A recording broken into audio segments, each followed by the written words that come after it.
Stone, thank you. Now the always somewhat awkward transition back to basketball. One gentleman who's taken a particular interest in this final series between Phoenix and Chicago is ex-Celtic great John Havlicek. Hondo was a member of the last NBA team to three-peat back in 1966. That team, of course, featured Bill Russell, among others, and they won 8 straight NBA titles from 59 to 66. Havlicek also played on the 76 Celtic team that beat the Suns in the finals.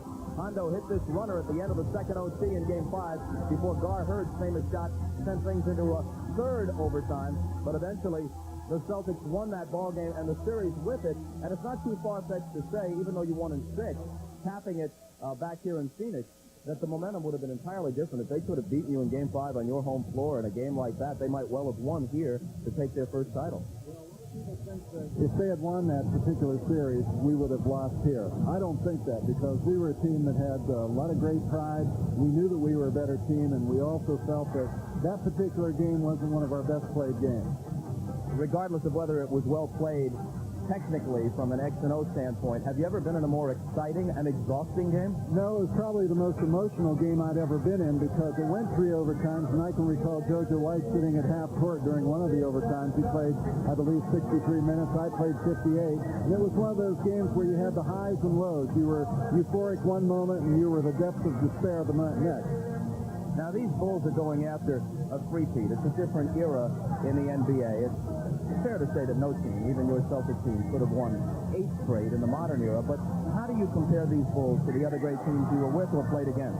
Well, the thing that I'm impressed with the Bulls is the fact that they play great defense. If you see Phoenix playing against them, they have to work for everything they get. They're picking them up all over the floor. And I know that to win championships, you have to play defense. Paul Westphal may have to change his whole lineup to get back into this series if they don't do anything tonight. Westphal, a former teammate of yours and, of course, an opponent in that 76 final. He was a great player in those days for the Suns. Did you see him as a potential coach? I always liked Paul Westphal as a player, and he's a very gamey individual, and he always had a lot of contests to play. So he's a thinking-type player. I thought that he could become a good coach. I didn't know if he would go into this type of situation. Let's get you to weigh in on the question they've been asking for the last couple of years. You played with so many great players and against West and Robertson and Wilt, and you've seen all the others who followed. Is Michael Jordan the best ever? The best I ever played against was Oscar Robertson. If I had to put my fingers close together as possible, that's where Jerry West is. But Michael seems to be a different type of player.